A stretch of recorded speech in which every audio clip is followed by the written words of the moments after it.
Always choose the truth. We ask the questions. What is needed in the world? Is that going to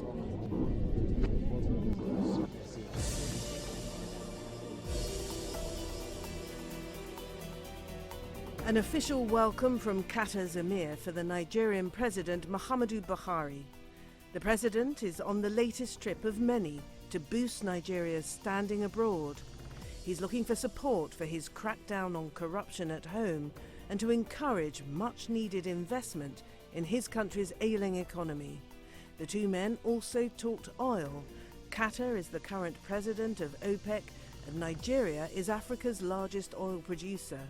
But today's low prices are devastating the Nigerian economy, which has long depended on the export of oil. He's a man under pressure, barely 9 months into the job. Nigeria's President Muhammadu Buhari talks to Aljazeera. Mr. President, thank you very much indeed for talking to us here at Aljazeera. You're here in Qatar, currently the president of OPEC. What are your thoughts about OPEC policy over the past year or so of prioritising market share over the price of a barrel of oil? Well, OPEC has to work together to save the situation. It has always been an interesting aspect. If you can produce less and earn more, why produce more and earn less? I have never been able to understand it, but the market forces influenced by a lot of political decisions, both regional and global, and we have to live by it. There are those within OPEC, obviously, who can manage, who can endure low oil prices better than others. Nigeria is one of those countries that doesn't endure low prices very well. Does OPEC then necessarily reflect the interests of your country? OPEC as an organization has to be mindful of economic conditions in each member country, because that will influence that country's ability to go along with OPEC important decisions. Nigeria, we were unable to diversify our economy. Hence, we are much more disadvantaged by the lower oil prices. And OPEC may try to help us, but really it's basically our own fault. Indeed, but do you think that the policy adopted by the major supplier, of course, Saudi Arabia, which has enormous foreign reserves, do you think that the policy adopted by them and the Gulf countries benefits those with fewer reserves, with much smaller reserves, like your country, like Venezuela? I'm suggesting that there's a two-tier system within OPEC. Yes, I think I have just mentioned that there are individual national interests, there are regional interests, and then there is OPEC interest. On top of that, there are global interests. Large export producers like Russia that are not in OPEC, that are swing producers. If Russia decides to go flat, it can disorganize OPEC principles of controlling production. Is there an argument, therefore, for Nigeria withdrawing from OPEC? Certainly, under my leadership, Nigeria will not withdraw from OPEC. Between 1976 and 79, I served as a petroleum minister. I very much value the institution of OPEC, and I think Nigeria will make the necessary sacrifice to remain in OPEC. Okay, well, your economy, as everybody knows, is reeling largely from the effects of low oil prices at the moment. You're running a budget deficit of over $10 billion US. One of the key concerns about the government response to this worsening economic situation has been your insistence on freezing the value of the naira. Voices, there's a chorus actually, a chorus of voices calling on you to devalue the naira, to allow market forces to prevail. Are you prepared to reconsider? No. I have explained that countries that play around with their currencies are countries that have enormous production capacity. They have factories in place. Their infrastructure in terms of power, communications, and security are virtually perfect. Nigeria virtually imports everything, from rice to toothpick. Now, if we don't have the money to import those things, what is the value of further devaluing our naira? Well, you're going against the advice of the IMF. Why not? The IMF is suggesting if it is against our national interest, why can't we go against the IMF advice? Another plank of your policy response to the economic situation is a halting of imports. You've already alluded to some of the vast array of imports that Nigeria has been subscribing to. That's now being phased out. This has been criticised as well as starving out local entrepreneurs, not being able to get the imported goods that they need to grow their businesses. They say that you're strangling the economy. Yes, that is the theory of it. Nigeria can only afford to live within its means. If we don't have the money,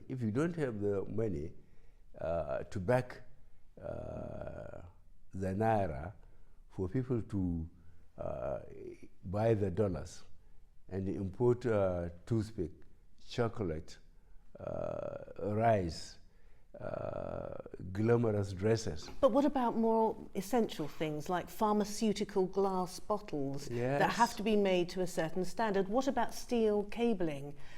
Again, has to be made to a certain standard in order for it to be fit for purpose. We have pharmaceutical companies in Nigeria. Once upon a time, we had a survey of them. We did what was called institutional strengthening by giving them money to import machinery and essential raw materials. We have already given instruction for the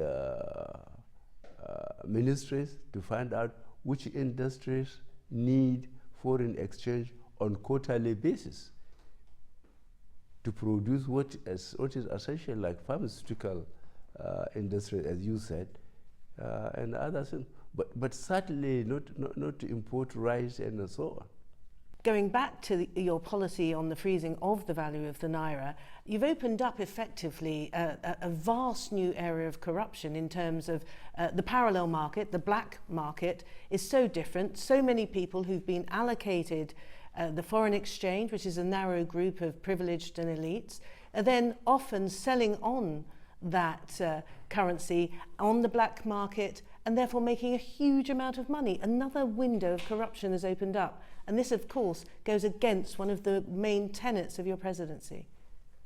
I agree with you, but we are going to check that, and we are going to apply sanctions for anybody that was given hard currency, or dollars, officially by the central bank, to go and import essential raw material, for example, for pharmaceuticals.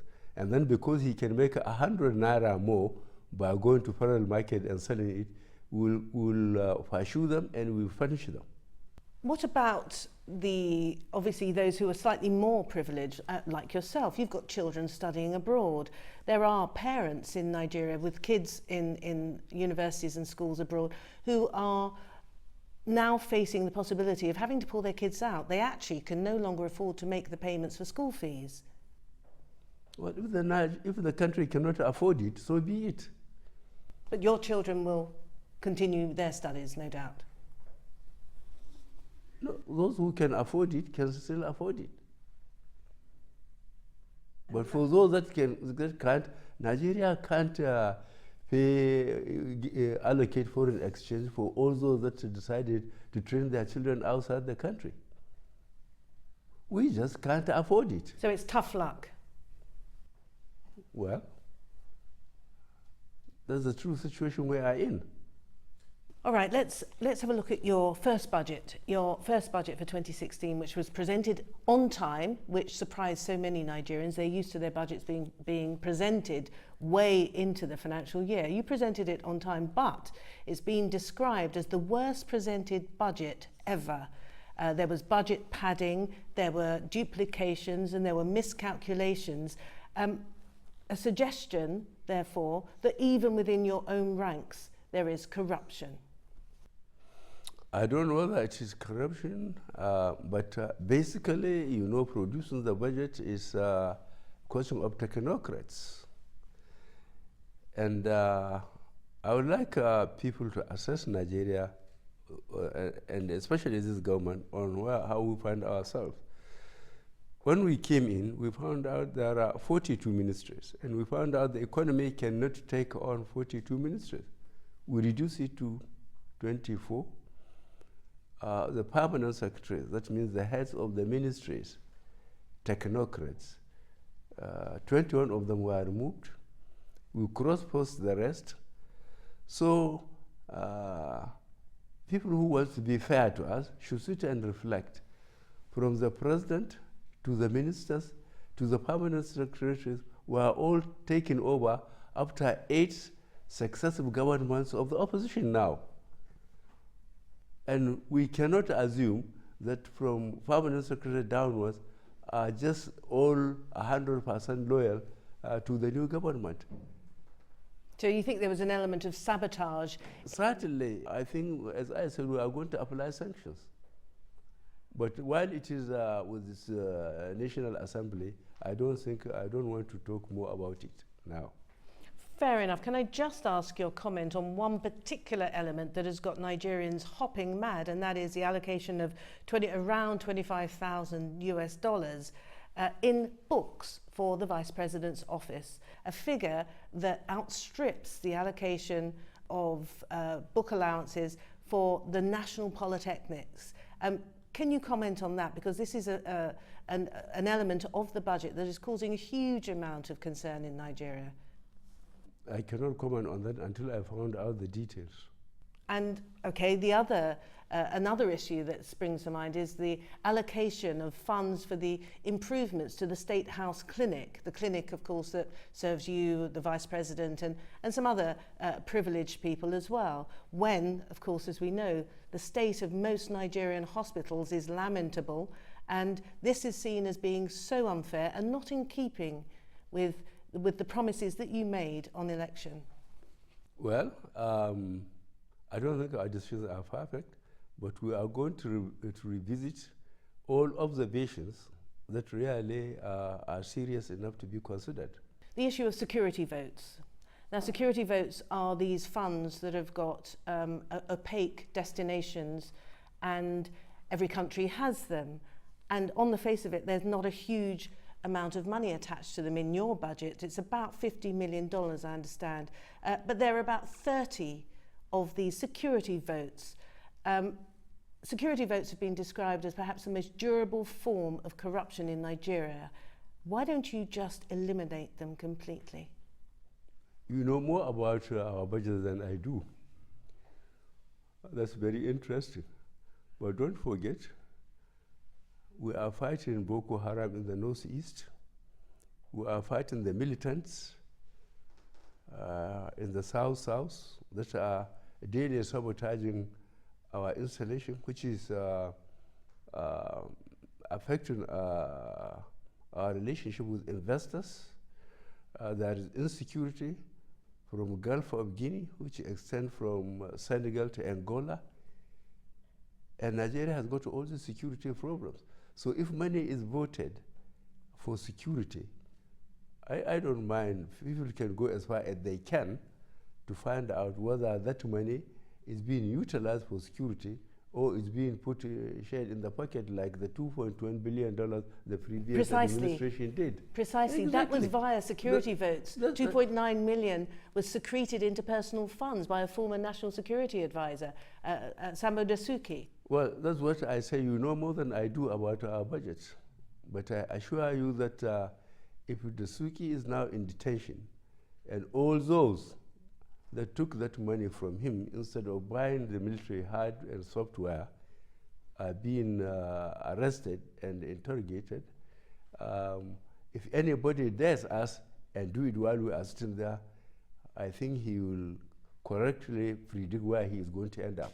As I've mentioned, anti-corruption was one of the major pledges of your campaign, presumably the thing that propelled you into the front of the minds of Nigerians.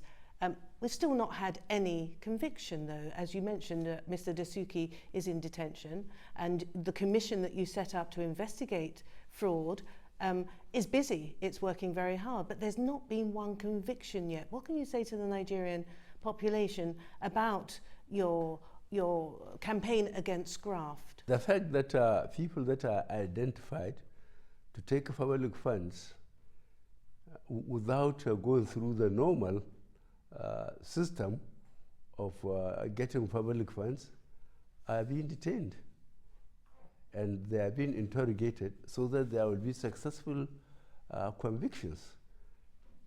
If people are in a hurry, what have they been doing in the last 16 years? They didn't know what was happening in the last 16 years? The security situation, which you alluded to, obviously is one of the greatest challenges that you have in Nigeria today. I'm particularly interested in the Islamic anti-terrorist force that is being put together by Saudi Arabia. Is Nigeria going to be part of this Islamic force? We are part of it because we have got terrorists in Nigeria that everybody knows, which claim that they are Islamic. So if there is an Islamic coalition to fight terrorism, Nigeria will be part of it because we are casualties of Islamic terrorism. So you said yes to King Salman. Nigeria will be part of this coalition force. Yes. How many troops? How will it work for Nigeria? How will it work in Nigeria's interest practically? Well, that we mentioned under Lake Chad Basin Commission, a regional grouping comprising Cameroon, Chad, Niger, Nigeria, and Benin, and we dedicated a certain number of troops to be deployed in our own sub-region. And I don't think we have to tell the press the details of that. So you think that Nigeria's security interests are best served by being part of this Islamic coalition against terrorism? Certainly. I have just told you it is Boko Haram itself that has declared loyalty to ISIL. Now, ISIL is basically based in Islamic countries. Now, if there is a coalition to fight terrorism, why can't Nigeria be part of it? While those that are fighting in Nigeria as Boko Haram claim to be Muslims, although what they are doing is anti-Islamic. Indeed. The reason I'm asking you about this is because there are many in Nigeria. We know Nigeria is roughly evenly split between Muslim and Christians seem to be complaining and wondering whether President Buhari is taking the identity of Nigeria and turning it into an Islamic country, which they object to. Why can't those Christians that complain go and fight terrorism in Nigeria or fight the militants in the south? It's Nigeria that matters, not the opinions of some religious bigots. So you don't think it changes you're not trying to change the identity, the religious identity of Nigeria? How can I change the religious identity of Nigeria? No religion advocates hurting the innocent, and just because the Muslims are the ones that claim to be Boko Haram and they are killing innocent people, whether in the church or in the mosque or in the marketplace, then I will just sit and look at them because I too am a Muslim. Islam is against injustice in any form. ISIL, as you've mentioned, is perhaps the best known threat internationally now. They've now got a foothold in Libya. In fact, Nigerians have been reported, have been seen in Sirte fighting alongside Islamic State or ISIL forces. Some people, security analysts, suggest that ISIL's aim actually is to establish some form of domain from Aleppo in Syria all the way down to Abuja. How far do you think that the lack of governance in Libya is impacting upon your own security problem? Yes, well, there are a number of people from the sub-region of Sahel, as it was shown in Burkina Faso, in Mali, that used to be in Libya. They got some training, military training, they've got some weapons, and with the demise of Gaddafi regime, they found themselves back into the sub-region, and the only thing they can do is to use weapons. And they are very vulnerable to anybody who can pay them, and they become available to fight. Would you send Nigerian troops to be part of an international force in Libya? If Nigeria is approached, we can consider it on its merit. Now, security is such a big problem, isn't it? You spoke to me almost exactly a year ago when you were a presidential candidate. You then promised to Nigeria that you would defeat Boko Haram by the end of 2015. Clearly, you haven't. You failed. I haven't failed. I haven't failed. I haven't failed. When we came in, Boko Haram was effectively in control of 14 local governments. Nigeria has 774 local governments. They hoist their flag, and they call themselves they name themselves a certain caliphate. But now they are not holding any local government. And they have reverted to improvised explosive devices, blowing soft target. My point indeed. That's a purely terrorism which will be extremely difficult to eliminate. But almost because it is technology. But they are not holding any local government in Nigeria now. So you've flushed them out of territory, but they still have the capacity to kill and maim and instill terror in the population of the northeast. Yes, using technology, yes. But to organize attacks and overrun police posts, attack military institutions, they cannot do that now. What will you say to the people of Nigeria about the fight against Boko Haram? You've passed your deadline. Your Information Minister, Lai Mohammed, suggested that Boko Haram have been technically defeated.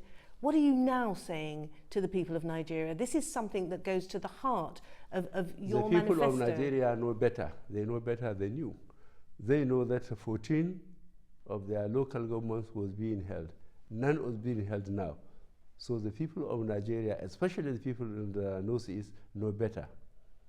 Let's also look at another problem that seems to be emerging under your presidency. You've only been in power 9 months, but this problem in the southeast of the country, we're seeing the Indigenous Peoples Organisation of Biafra, IPOB. They are protesting peacefully for the most part on a regular basis. And there has been video, I could show you some video that's been posted of a very... No, thank you. These are the images the president didn't want to see. They're on the internet and we can't verify exactly what they show, but it appears as though security forces were shooting at unarmed protesters in the southeastern state of Abia. This is footage I can't personally verify, but it looks as though the security forces have gone in very heavy-handedly shooting, and there were reported to be 7 deaths. I'm wondering, how are you planning to deal with this issue of Biafra? You, of course, have first-hand experience. For a 30-month civil war, at least 2 million Nigerians were killed. And for somebody to wake up, maybe he wasn't born when there was this fighting in Biafra and said he wants Biafra again. We have multi-party democratic system now. Let them organize themselves and vote for to have a state within a state. But to try and interfere with movement of troops, with economy, looking for Biafra, after losing 2 million people, I think they are joking with Nigerian security, and Nigeria will not tolerate it. Why don't you invite them for talks? Why should we invite them? for the most part, they appear to be young people, as you say, with no recollection Yeah, they didn't know what of what the war, happened. the 1967-70 war. But these are disaffected young men for the most part, but young women as well, who are protesting, it would appear, against their reduced economic opportunities. Government allocations to state governments in that region have been reduced by something like 50%. These people want How much jobs. was oil costing? For the last 16 years, it was costing from over $140 per barrel, now to sometimes under 30. So the system of allocation has to correspondingly be reduced. So why shouldn't it affect them if it's affecting the whole of Nigeria? From where do we get the money to give them? Okay, Mr. President, I think that our time is up, and I need to thank you very much indeed for taking the time to speak to me. Thank you very much. And for speaking to Aljazeera. Thank you very much. Thank you very much. Thank you. Thank you.